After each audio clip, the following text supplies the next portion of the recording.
성경은 많이 읽을수록 좋습니다. 그러니까 오늘은 사도행전 19장 1절부터 20절까지 말씀을 함께 살피면서 또 이 말씀을 통해서 하나님이 주시는 은혜를 확인해 보고자 합니다. 오늘 본문은 사도 바울이 3차 전도 여행 중에 에베소에서 3년간, 그러니까 만 3년이죠. 3년간 열정적으로 사역했던 기록입니다. 오늘 본문과 관련해서 나중에 집에 가셔서 에베소서를 꼭 한번 6장까지 있으니까요. 한번 꼭 좀 챙겨 읽어보시기를 바랍니다. 사도 바울은 이미 우리가 살폈듯이 2차 선교 여행 말미에 에베소에 잠시 들렀습니다. 그리고 거기를 떠나면서 에베소 사람들과 다시 만나기로 약속을 했습니다. 오늘 본문은 그 약속을 바울이 지킨 사실을 확인해주고 있습니다. 그 사이에 에베소에서는 아볼로가 사역을 했었는데, 아볼로가 이미 우리가 살폈던 것처럼 고린도 교회로 초빙되어서 고린도 교회의 제2대 목회자로 떠난 뒤에 사도 바울이 에베소에 온 것을 우리가 알 수 있습니다.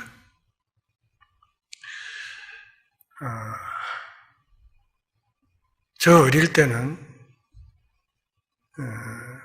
마을에서 굿을 참 많이 했어요.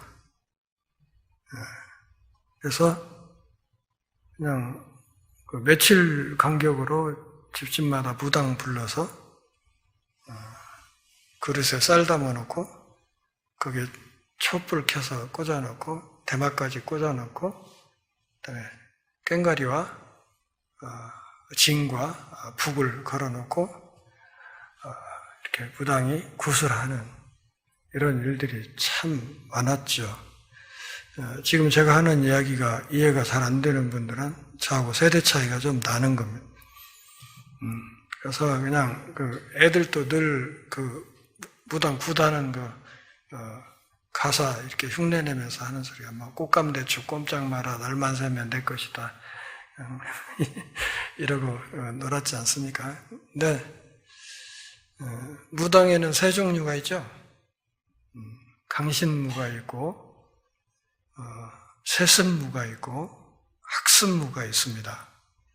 그러니까 강신무라는 것은 진짜 신내림굿을 하고 신이 내려서 무당으로 일하는 그런 무당이 있고, 또 어떤 사람들은 부모가 무당이었기 때문에 그냥 대물림해서 그냥 무당이 된 사람들도 있고, 그런가 하면 여기저기 돌아다니면서 이렇게 무당들 이렇게 굿하는 것을 배워가지고 와서 무당 노릇을 하는 사람들도 있고 그랬습니다.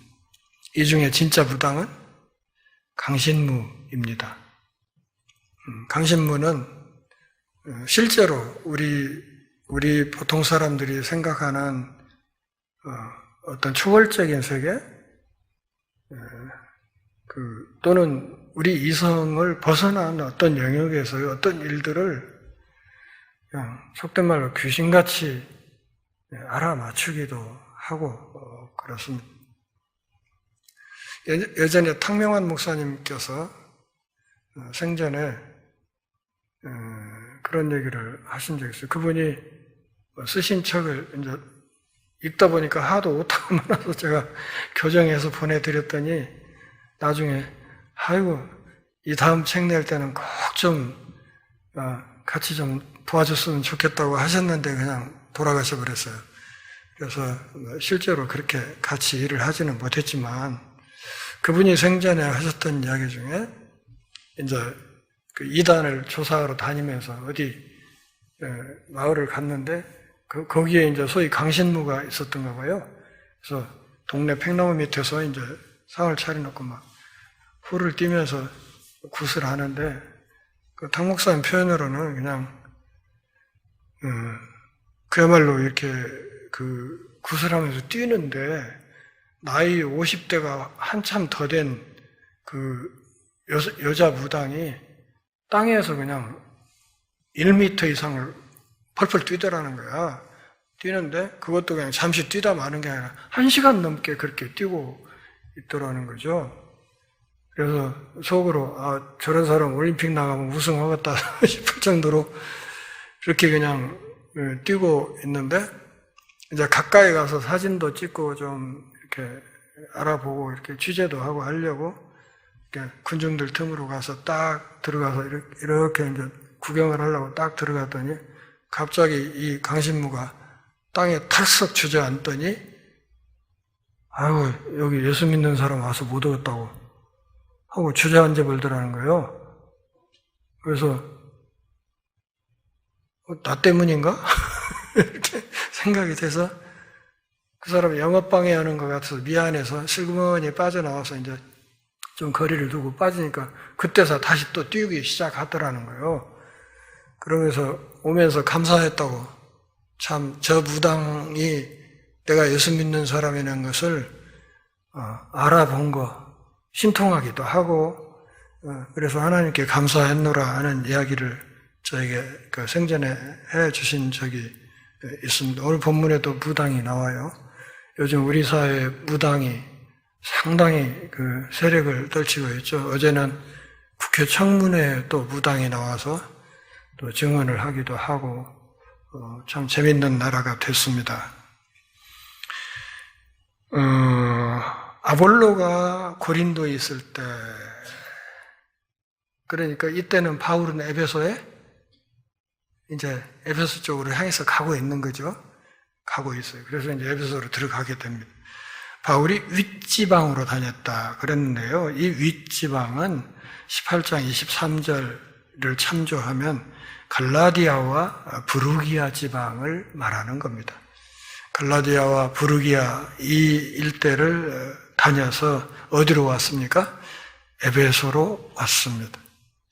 이 에베소라는 도시는 로마 제국 안에서 전략적으로 굉장히 중요한 큰 도시였어요. 그러니까 바울 선교의 중심지가 된 곳입니다. 그러니까 바울 선교의 일종의 베이스 캠프 역할을 한 것이 에베소 교회입니다. 그래서 에베소에 와서 어떤 제자들을 만났다 그랬습니다. 그런데 저 뒤에 7절을 보면 이 제자들의 숫자가 대략 한 12명쯤 됐다 그렇게 이야기를 하고 있습니다. 어쩌면 이 12명쯤 되는 이 사람들, 이 제자들은 세례 요한의 제자들이었을 것입니다.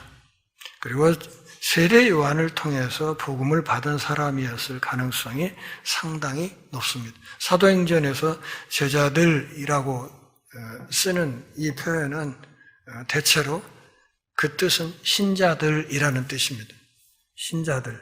그러니까 약 12명 정도의 신자들을 에베소에서 사도 바울이 만나게 됐습니다.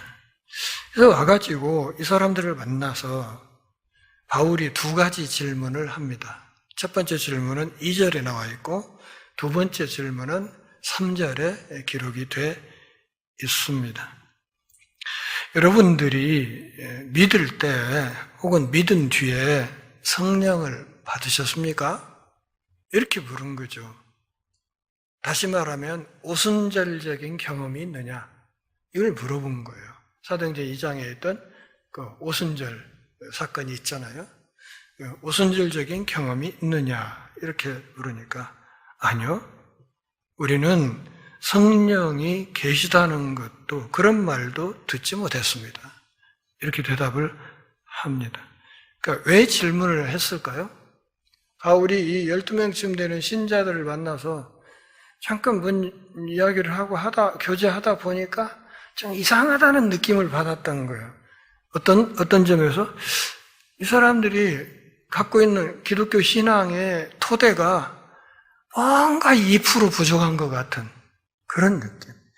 신자라고는 하는데 뭔가 부족해 보이는, 뭔가 이렇게 충만하지 못한 어떤 느낌을 받았던 것 같아요. 이 사람들은 신학 교육이 좀 부실해 보이는 그런 사람들이었던 것으로 바울이 느꼈던 겁니다. 그래서 묻습니다. 성령 받았습니까? 이렇게 물었더니 아니요. 성령이 계시다는 것도 저희는 모르는데요. 성령이 뭐예요? 이렇게 나온 거예요. 자, 마태복음 28장 맨 끝에서 뭐라고 말씀했습니까? 너희가 가서 땅끝까지 가서 제자를 삼되 누구의 이름으로 세례 주라고? 아버지와 아들과 성령의 이름으로 세례를 주라고 그렇게 분부를 하셨거든요. 그런데 이 세례를 행하는 행위에 굉장히 중요한 주체인 성령 하나님이 있다는 것도 우리는 모릅니다. 이렇게 얘기가 나온 거죠.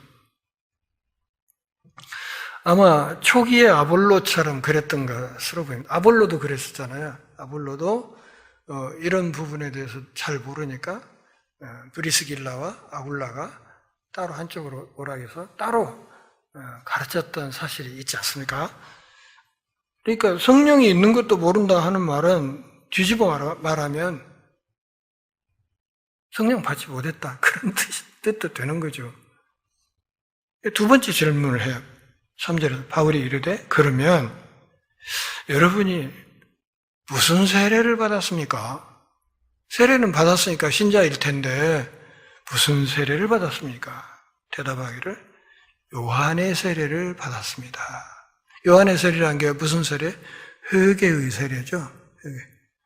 그러니까 그리스도가 오시기 전까지의 그 신학적인 맥락 속에서 베풀어지는 세례의식, 회개의 세례. 회개하라, 하나님 나라가 가까이 왔다 하는 거기 그리스도 하나님의 아들이 오시기 전 상황 속에서 세례 요한이 베풀었던 그 세례, 그건 받았습니다. 이 이야기 또한 아직 성령 세례는 받지 못했습니다 하는 말과 같은 뜻이 돼요. 무슨 말인가 하면 그냥 이 사람들은 그냥 기독교에 그냥 입문한 사람이었다. 기독교에 입문한 사람. 요즘식으로 말하면 뭐라고 해야 될까? 학습교인 정도 된다고 할까요? 학습교인 정도? 그 정도. 신앙생활을 하긴 하는데, 복음의 충만함을 잘 알지도 못하고, 그러니까 또 잘 누리지도 못하는 이런 상태를 사도 바울이 간파한 거예요. 4절 같이 읽겠습니다. 바울이 이르되 요한이 회개의 세례를 베풀며 백성에게 말하되 내 뒤에 오시는 이를 믿으라 하였으니 이분이 곧 예수님이다. 성자에 대해서 소개를 해요. 그러니까 여러분들이 요한의 세례를 받았다고요? 그 세례 요한이 무슨 말 했는지 아세요? 그 양반이 한 얘기가 내 뒤에 오시는 진짜 메시아, 진짜 하나님의 아들, 그분을 믿으라고 했었는데 그분이 바로 나사렛 예수시다. 이것을 지금 명확하게 가르쳐 준 거죠. 그들이 듣고 주 예수의 이름으로 세례를 받았다. 뭘로 세례를 받아요? 주 예수의 이름으로. 성부 하나님의 이름으로 세례를 받았다. 그렇다면 이 사람들은 세례를 몇 번 받은 거예요? 2번 받은 거예요. 2번. 이런 본문 때문에 소위 재세례파가 나온 거예요. 기독교 역사에서. 그러니까 그냥 물세례 말고 성령 세례라는 2번째 세례를 받아야 된다는 교리를 주장하는 분파가 하나 생겼던 거예요. 근데 오늘 이 본문은 재세례파의 그런 신학적인 근거로 삼기에는 부족한 측면이 있습니다. 왜냐하면 2번 세례받았다는 이게 오늘 여기 5절이 유일한 본문이고요. 그렇다면 예수님 세례 요한으로부터 세례받고 세례 또 받았습니까? 그런 적 없어요. 12사도 세례 또 받았습니까? 그렇지 않았어요. 아볼로 세례 또 받았습니까? 그러지 않았어요. 그냥 브리스길라와 아굴라한테 신학 보충교육만 받았던 거예요. 그렇기 때문에 여기 이 한 구절을 근거로 해서 제세례파의 교리가 정당화되기는 어렵다. 또한 오늘 우리에게도 반드시 성령 세례라는 어떤 항목을 반드시 받아야 되고 또 그래서 그것이 확인이 돼야 되고 이런 건 아니라. 그래서 주 예수의 이름과 권세로 비로소 참된 세례를 받았다는 것입니다.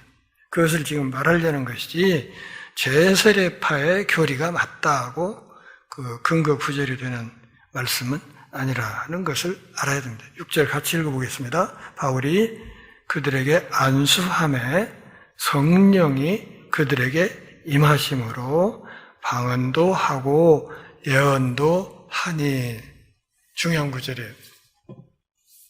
자, 바울이 예수 그리스도의 이름으로 세례를 베풀고 또 안수를 하니까 그 순간 성령이 그들에게 임해서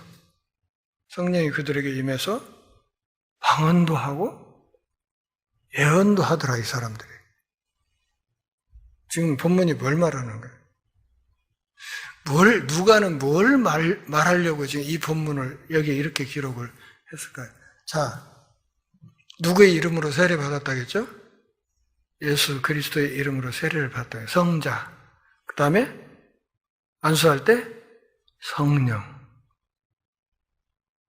그러니까 성삼위 하나님의 이름으로 제대로 된 그 세례가 이루어진 거예요. 그러자 그들에게 방언도 하고 예언도 하게 하는 신비한 일이 일어났다. 이 이야기 생각나는 데가 어디입니까? 2장의 오순절 사건. 또 10장의 고넬료 집에서 베드로가 말씀을 전하고 할 때 그때도 동일한 일이 일어났어요. 그러니까 고넬료 집안의 사건은 누가 주도했던 사도 베드로가 집례를 했던,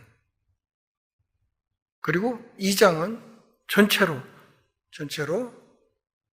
처음 세워지는 교회에 하나님의 영이 집단적으로 부어지는 그런 일이었고, 그때가 바로 교회의 생일이라고 제가 말씀을 드렸었죠. 그런데 사도 바울이 안수했더니 그 사도행전 2장과 10장에 있었던 것과 동일한 일이 일어난 거예요. 이것을 조용기 목사는 어떻게 해석을 했냐면, 봐라, 이렇게 할 때마다 방언 터지고 예언했잖냐. 근데 개도 하는 방언을 왜 사람이 못해? 이래가지고 세례 받고 뭐 구원 받았으면 무조건 방언을 해야 된다고 그렇게 가르쳐가지고 저 오살리 순복음 기도원에 가면 그 방언 학습실이 따로 있고 그랬잖아요. 영 안 터지는 사람은 거기 가서 앉아서 앞에 선생님이 따라서 하라고 랄랄랄랄랄랄랄 해가지고 그러기도 하고 그랬지 않습니까? 근데 성경을 그렇게 보면 안 되고요. 지금 2장에 있었던 현상과 10장에 있었던 현상과 사도 바울이 에베소에서 안수함으로 일어난 이 상황이 전부 같죠. 그렇지 않습니까? 그러니까 사도행전에서 이 같은 현상이 일어나는 이것은 뭘 이야기하려고 하냐면, 사도 바울의 사역이 베드로의 사역과 다르지 않다. 그러니까 이방인의 사도로 임명받은 사도 바울의 사역이 베드로의 사역과 다르지 않다. 사도 바울이 복음을 전하고 행하는 이 모든 사역이 오순절 사건, 성령의 주도적인 강림으로 이루어졌던 이 상황과 본질이 다르지 않다. 더 나아가면 교회의 하나됨. 지금 에베소 지역, 여기는 이방인 지역이잖아요. 이방인. 그러니까 예루살렘에 있는 초대교회와 여기 이방인 지역에 있는 이 교회가 둘이 아니고 하나다.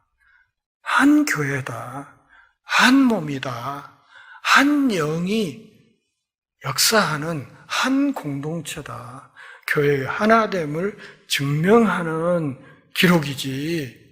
그냥 이 방언에만 집중해가지고 성령이 임하면 방언 터지는 거라니까 이렇게 해서 이상한 교리를 만들어버리라고 만들어진 본문이 아니라니. 그러니까 사도행전을 잘못 본 거죠. 이렇게 보면 안 되고 교회 일치의 증거 본문이다. 더 나아가서 이방인의 사도로 사역하는 사도 바울의 사역을 하나님께서 사도 베드로와 같은 이런 사람들의 사역과 본질이 같은 걸로 승인하시는 말씀으로 봐야 된다. 그런 말입니다. 사도 바울의 권위를 인증하는 말씀이라는 것이죠. 성령이 임함으로 방언도 하고 예언도 하고 하는 것인데 더 중요한 것은 성령이 임함으로 방언도 하고 예언도 하고 하는 이런 구절이 사도행전 전체에서 여기가 끝입니다.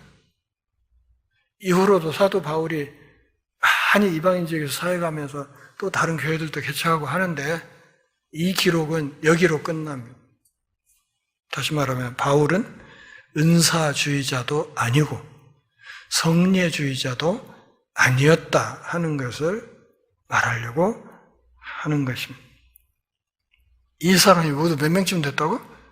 12명쯤 됐다고 이야기를 했습니다. 19장 8절부터 41절까지는 사도 바울의 에베소 사역을 다루게 되는데 오늘은 시간 때문에 그 중간까지만 좀 하도록 하겠습니다. 8절 같이 읽겠습니다. 바울이 회당에 들어가 석 달 동안 담대히 하나님 나라에 관하여 강론하며 권면하였다.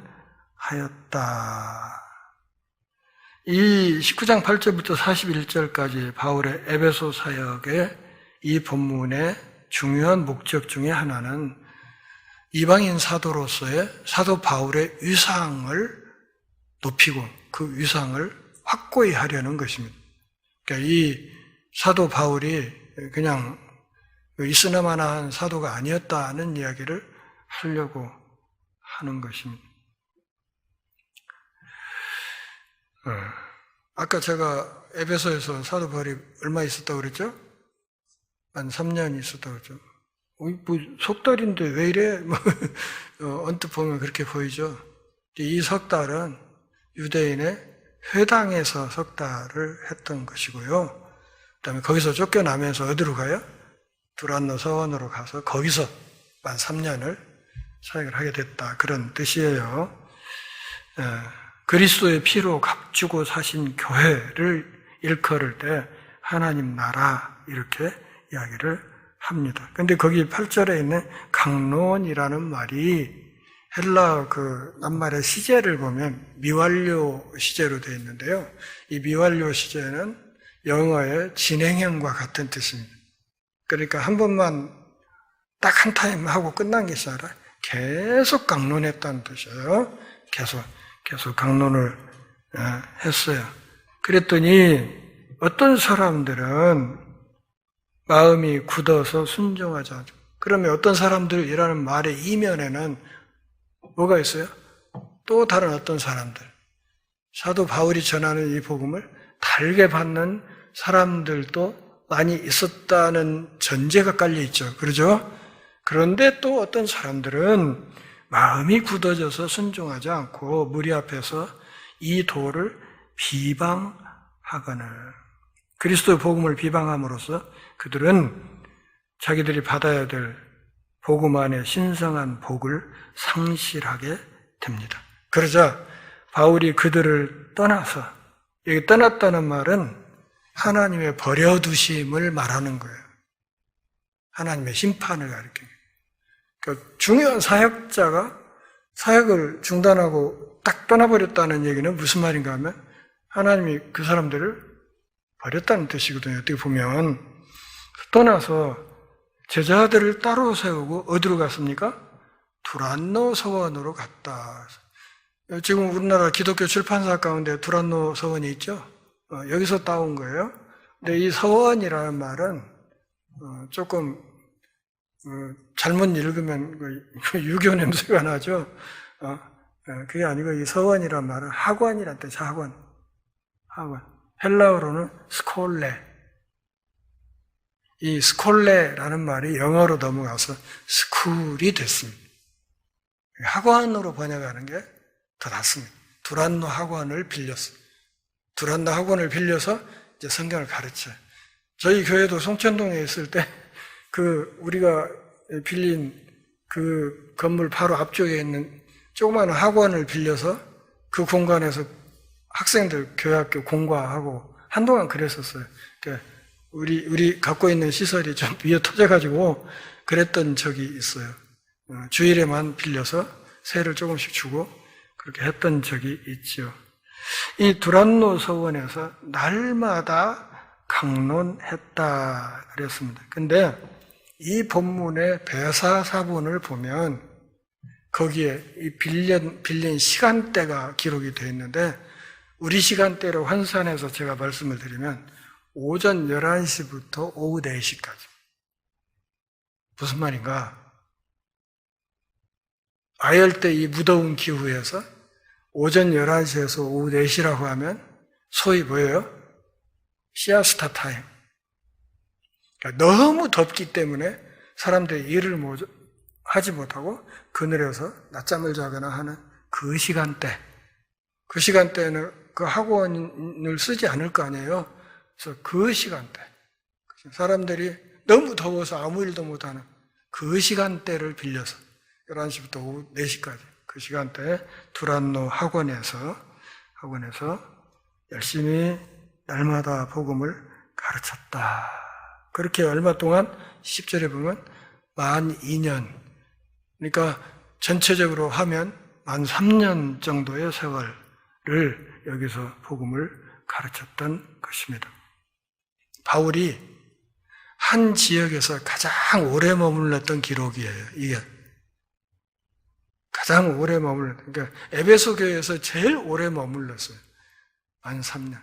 그러니까 계시록에 가면 에베소 교회 편지를 보내면서 주님이 뭐라고? 너희가 처음 사랑을 잃었다고 이야기를 했을 때 그 처음 사랑을 여러 가지로 해석할 수도 있겠는데 이런 기록을 미루어서 보면 처음 그 푹푹 찌는 더위 속에서 그 복음을 듣고 배우기 위해서 매달렸던 그 성경 공부의 그 열정이란 뜻으로 해석도 가능해요. 거의 그 말씀. 그렇게 해석도 할 수 있어요. 그래서 두 해 동안 이같이 하니 이가 아시아에 사는 자는 유대인이나 헬라인이나 다 주의 말씀을 듣더라. 사도 바울이 이 두란노 학원에서 만 2년, 만 3년 동안 뭘 가르치다고요? 주님의 말씀을 가르쳤다. 주님의 말씀. 그런데 에베소뿐만 아니라 그 소아시아에 있는 여러 지역이 이 말씀을 들었다는 얘기. 무슨 얘기인가? 에베소 교회가 사도 바울의 선교 베이스 캠프가 되었다. 거기서 가르친 이 복음이 주변 아시아 지역으로 계속 많이 뻗어나갔다 하는 것을 지금 말하고 있는 것입니다. 하나님이 바울의 손으로 놀라운 이적을 행하게 하셨습니다. 바울의 손으로 놀라운 이적을 행할 때 뭘로 했을 것 같아요? 주 예수의 이름으로 행했다. 13절을 보면 그걸 짐작할 수 있어요. 주 예수의 이름으로 했다는 것을 알 수 있습니다. 주 예수의 이름으로 뭔가를 할 때 하나님께서 놀라운 능력이 나타나게 하셨다. 그러니까 가장 중요한 주어는 뭐예요? 바울이 아니라 하나님이에요. 바울의 손은 그냥 하나님의 손 역할을 한 것뿐이에요. 실제로는 하나님이 이 모든 일을 다 하셨다. 하나님이 바울을 쓰셨다. 바울의 손이 하나님의 손이 되었다. 그런 뜻이에요. 자, 제가 혹시 축도하는 거 보신 적 있어요, 여러분? 예배 끝날 때. 솔직히 얘기해서요. 눈 뜨고 있어서 괜찮으니까. 자, 축도할 때 손을 어떻게 합니까? 이렇게 하세요. 원래는 이렇게 하늘을 향해서 들어야 되는데, 그냥 어깨 아파서 그냥 이렇게 되는 거예요. 근데, 많은 경우에 목사님들이 손을 어떻게 해요? 이렇게 하지 않습니까? 장풍 쏘듯이. 신학적으로 문제가 돼요. 그렇게 하면. 자칫 목사가 너무 우상화되거나 신격화될 가능성이 있어요. 축도라는 것은 제가 하는 이 기도로 기도 속에 담긴 복을 여기 있는 성도들이 받게 도와주세요라고 하나님 앞에 복을 비는 기도거든요. 그러니까 이 손은 어디를 향해야 돼요? 하나님을 향해야 되는 거지. 손에서 뭐 장풍 쏘듯이 뭐가 나가는 게 아니고, 그래서 이렇게 기도를 하는 거예요. 이렇게. 이런 자세로. 내가 지금 하나님께 빌어서 하는 이 기도가 우리 성도들에게 그대로 임하기를 그냥 빌어주는 거죠. 그냥 빌어드리는 거지. 제 손에서, 제 몸에서 뭐가 나가는 건 아니란 말이에요.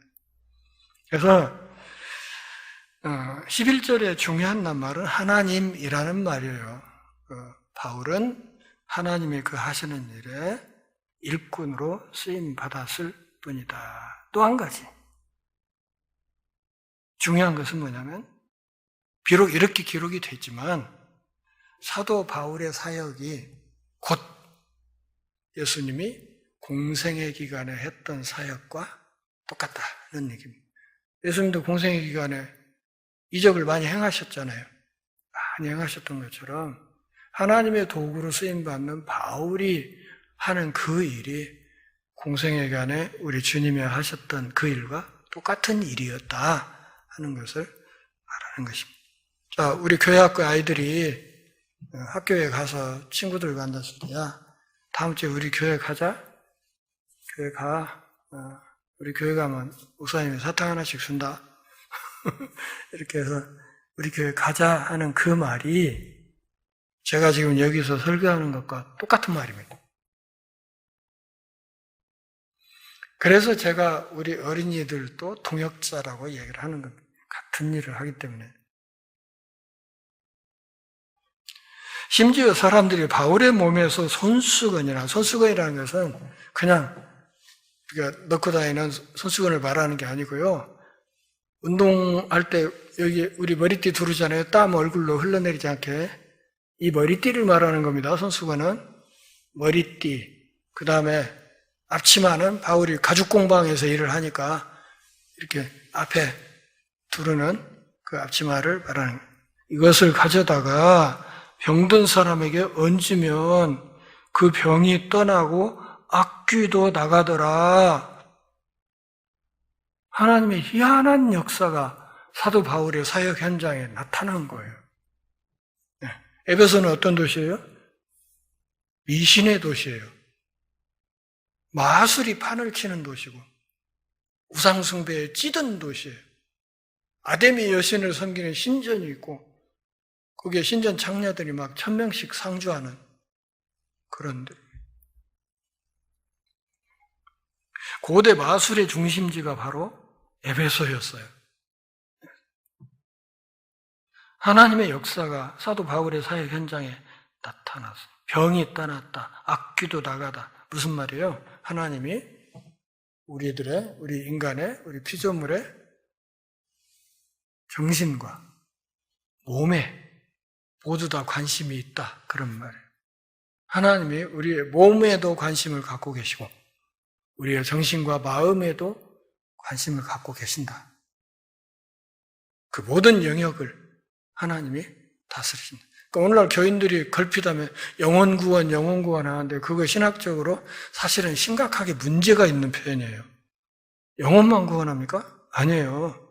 삶 전체를 하나님이 건져주는 거지 영혼만 쏙 빼서 건지는 거 아니란 말이죠.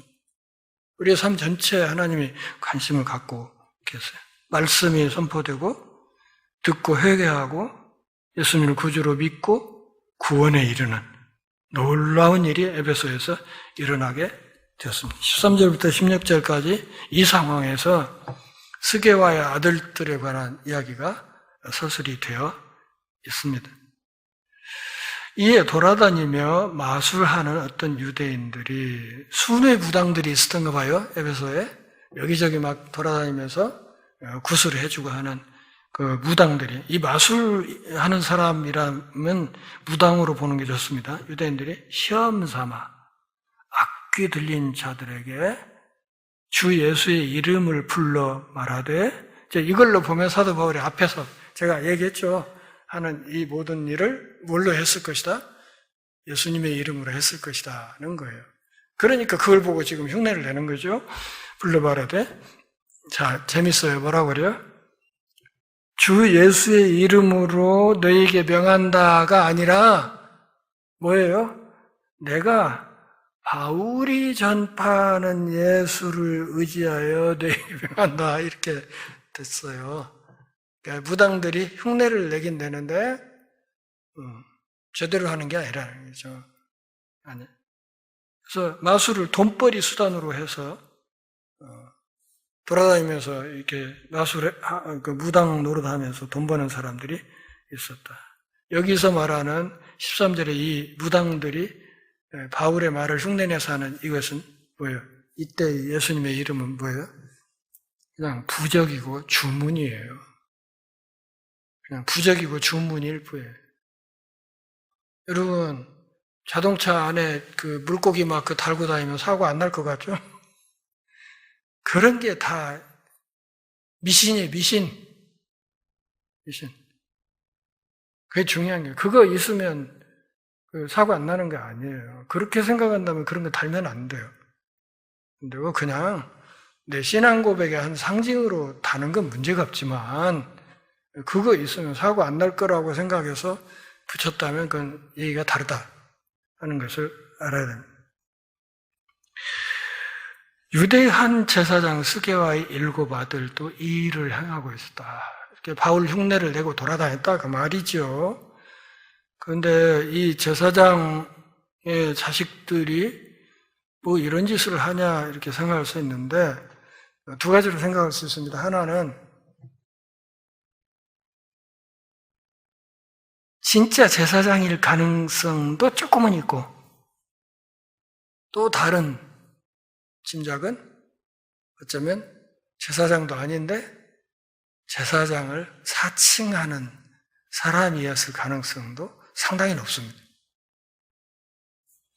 그래서 제사장 스게와 7 아들도 이 일을 하고 마치 주 예수님의 이름에 미신적인 무슨 힘이 있는 것처럼 그렇게, 그러니까 예수님과 나와의 직접적인 관계에 의해서, 관계가 형성된 토대에 의해서 예수님의 이름으로 권능을 행하는 게 아니라 자기하고는 아무 상관이 없죠. 예수님은 단지 누구를 통해서 바울이 말하는 그 예수님의 이름을 빌어서 흉내만 내고 다니는 이런 사람들이 있었어요. 그렇게 하니까 15절에 보면 아까 제가 탕명호 목사님 그 강신문 얘기했던 것처럼 귀신이 이제 제대로 파악을 한 거예요. 같이 읽어보겠습니다.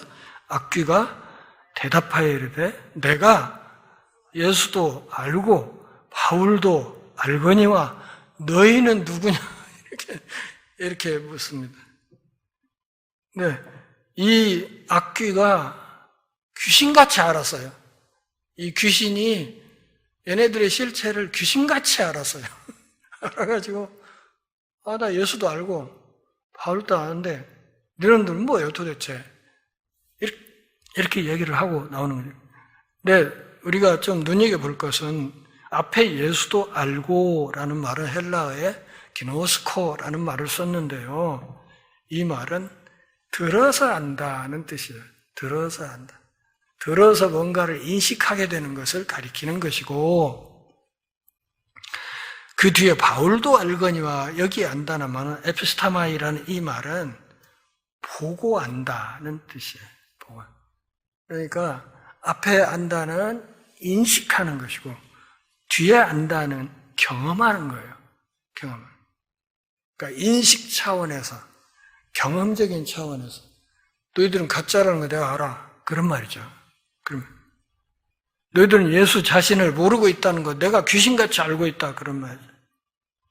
스게와의 아들들이 예수님의 이름을 빙자한다는 사실을 이 귀신이 귀신같이 알고 있었어요. 그래가지고 어떻게 합니까? 이제 혼내주로 덤비죠. 근데 여기 15절을 보면 이 악귀, 이 귀신의 말 속에 등장하는 예수님도 등장하고 바울도 등장하잖아요. 그 예수님과 바울의 결합으로 마술이 힘을 쓰지 못한다는 사실을 누가가 강조하려고 합니다. 16절 같이 읽기를 맞게 들린 사람이 그들에게 뛰어올라 눌러 이기니 그들이 상하여 벗은 몸으로 그 집에서 도망하는지라. 이 악령 들린 사람이 그들에게 뛰어올랐다. 이 뛰어올랐단 말은 범처럼 덤벼들었다는 뜻이에요. 표범처럼 덤벼들어가지고 올라타서 힘으로 압도해버렸어요. 압도해버려요. 이 악령이 얼마나 힘이 셌는지 이 장정 7을 그냥 순식간에 제압해버린 거예요. 제압해가지고 보면은 상하여 이 말을 보면 돼지가 얻어 터진 것 같아. 올라타서 엄청 두들겨 패가지고 그냥 몸이 망가진 것 같아. 7명. 망가졌을 뿐만 아니라 얼마나 놀라버렸는지 대낮에 이 7놈이 뭐하고 홀랑벗고 빨가벗고 시내를 뛰기 시작했단 말이죠. 7명이 홀랑벗고 그냥 너무나 무서워가지고 피를 흘리면서 막 빨가벗고 에베소 시내를 뛰어다니는 이런 일이 생겼어요. 이게 얼마나 기막힌 장면이었겠어요. 요즘 같으면 그냥 인터넷 실검 1위로 그냥 올라가죠. 그냥 스게와의 7 아들이 대낮에 피를 제철 흘리면서 그냥 이 시내 길거리를 빨가벗고 그냥 스트리킹을 했다네 막 이런 소문이 그냥 퍼지는 그런 상황. 마술과 미신의 도시 에베소에서 이 무당들이 대낮에 완전 개망신을 당한 겁니다. 망신당하고 봉변을 당하고 그러면서 빨가벗고 허겁지겁 도망가는 이 진풍경이 연출이 됐어요. 마술의 한계를 지금 말하는 것입니다. 그런가 하면 반대로 성령의 능력이 얼마나 위대한가를 본문에서 이야기하고 있는 것입니다. 이들이 빨가벗고 대낮에 그렇게 시내를 뛰어다니는 이 모습이 에베소 사람들에게 큰 충격이었을 것입니다. 예수 그리스도의 이름을 사도 바울이 사용하면 위대한 능력이 나타나지만 그러나 스게와의 7 아들들이 부적처럼 사용하면 패가망신의 근거가 된다 하는 사실을 본문에서 읽을 수 있습니다. 자, 17절 같이 보겠습니다. 에베소에 사는 유대인과 헬라인들이 다 이 일을 알고 두려워하여 주 예수의 이름을 높이고, 이 일을 통해서도 궁극적으로 나타나는 건 뭐예요? 예수님의 이름이 높아진 거예요. 스게와의 아들들이 개망신을 당하는 이 일을 통해서도 바울이 전한 그 예수님이 대단한 분이신가 봐 이렇게 해가지고 그리스도 이름이 높아지는, 그런가 하면 마술의 도시인 이 에베소에서 마술이 몰락하는 이런 일이 생기게 됩니다. 이 일을 보면서 18절부터 20절까지 에베소 지역에 특별히 교회 안에서까지 영적인 쇄신이 이루어졌다는 사실을 알 수 있습니다. 18절 같이 읽습니다. 많은 믿은 사람들이 많이 와서 자복하여 행한 일을 알리며. 뭘 자복하고 뭘 행한 일을 알렸을까요? 사도 바울에게. 뭘 자복하고 뭘 행한 것을 바울에게 고백을 했을까요? 두려움 때문에 뉘우치면서 뭘 자복하고 뭘 행한 것을 바울에게 얘기를 했어요. 뭘? 정월달 되면 그냥 점집에 권사들이 엄청나게 많이 출입한다고 그러죠? 목사들도 많이 찾아간대요. 점치로. 저는 아직 안 가봤어요. 은퇴하면 가볼까 해요. 그러니까 예수 믿는다고 하면서도 집집마다 뭐가 마술책 한두 권씩은 다 갖고 있었다. 믿는다고 하면서도 에베소 그 바닥에 마술이 판치는 그 흐름에서 교인들도 자유롭지 못했다. 근데 이걸 보니까, 이 무당들이 빨가벗고 뛰는 걸 보니까, 이거 잘못하다 우리도 빨가벗겠는데, 이렇게 생각이 든 거죠. 그래서 자복하고 행한 일을 고백을 했어요. 진실을 고백합니다.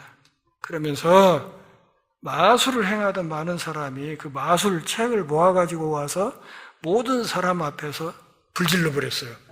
근데 그 값이 얼마였다고? 은 5만. 요즘 돈으로 환산하면 몇 억이라는 뜻이에요. 몇 억. 몇 억이나 되는 엄청난 액수의 그 책을, 마술책을 다 불살라 버렸다. 성경 빼놓고 다 불살라 버렸다. 이 당시에 책이 굉장히 귀하던 시대예요. 책이라는 게 지금은 우리가 이렇게 편하게 이렇게 책을 그냥 우습게 알고 갖고 다니죠. 그 당시에는 책이라고 하는 게 결국은 양피지에 썼던 것을 엮은 그런 거였잖아요. 종이가 발달하지 않았던 시대이기 때문에.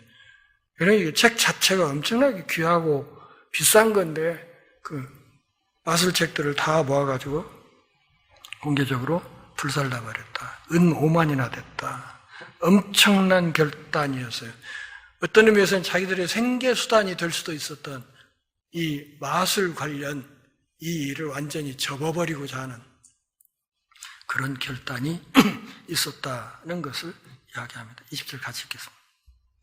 이와 같이 주의 말씀이 힘이 있어 흥왕하여 세력을 얻으니라. 에베소에서 주님의 말씀이 대승을 거뒀다. 그런 거예요. 이 마술의 도시 에베소에서 주님의 말씀이 대승을 거뒀다. 그래서 흥왕했다. 말씀이 힘이 있고 흥왕했다. 저 뒤에 이제 나중에 우리가 다루겠지만 20장 17절에 가면 에베소 교회 장로들이 복수 형태로 표기가 돼요. 그러니까 에베소 교회에 장로들도 여러 명이 있었다는 뜻이죠. 그러니까 교회가 상당히 큰 규모로 세워져 갔다는 것을 알 수 있고 하나님의 말씀이 세력을 얻게 되었다. 하나님의 말씀이 크게 번성하게 되었다. 어둠 속에 있던 죄의 힘을 쳐부수고 하나님의 능력, 복음의 능력에 의한 승리가 확정되었다. 그래서 하나님의 말씀이 에베소 교회 안에서 엄청나게 확장되어 갔다 하는 것을 말하고 있습니다. 본문을 보면서 그 두 가지만 좀 생각을 해봤으면 좋겠습니다. 19절에 마술책을 불살랐다는 사실. 오늘날 한국 교회 안에도 마술이 많이 돌아다녀요. 잘 모르시겠지만 이상한 치유사역 또는 예수 믿으면 잘 된다는 번영복음 또는 이상한 간증집회들 이런 것들 간증집회하는데 실패 사례 소개하는 거 본 적 있습니까? 그런 거 없을 거예요. 이게 다 마술 비슷한 거예요. 복음의 본질하고는 아무 상관없어요. 그런 거에 이렇게 자꾸 귀 기울이고 해봤자 신앙의 보탬이 되는 거 하나도 없어요. 중요한 것은 하나님과의 완벽한 관계 회복이에요. 하나님과의 관계가 반듯해지면 오늘 본문에서처럼 무서운 결단을 할 수가 있게 됩니다. 그 마술을 통해서 은근히 자기 밥그릇을 키워나가고 있던 그런 일 딱 접을 수 있다 그 말이죠. 그런 결단은 그리스도와의 확고한 만남 속에서 그분의 복음에 대한 확신 속에서 오는 것이다 하는 것을 알 수 있고, 또한 사도 바울은 에베소 지역에서 소아시아 지역에서 위협적인 인물이 되었습니다. 무서워할 수밖에 없죠. 그의 사역을 통해서 에베소 교회에 지금 마술의 뿌리가 뽑히고 있으니까 이 다음 본문은 그 상황을 지금 이야기를 하는, 그냥 에베소 교회에 엄청난 반발이 생겨서 바울을 죽이려고 하는 그런 흐름이 생겨나게 됐습니다. 오늘 본문을 보면서 우리가 깊이 생각해야 돼요. 세상 사람들이 교회를 무서워하는가? 좀 좁혀서 내 주변 사람들이 예수 믿는 나를 무서워하는가? 잘 생각해 보시기 바랍니다. 어떤 면에서는 나를 무서워하는 게 있어야 전도할 때 씨가 먹히는 거예요.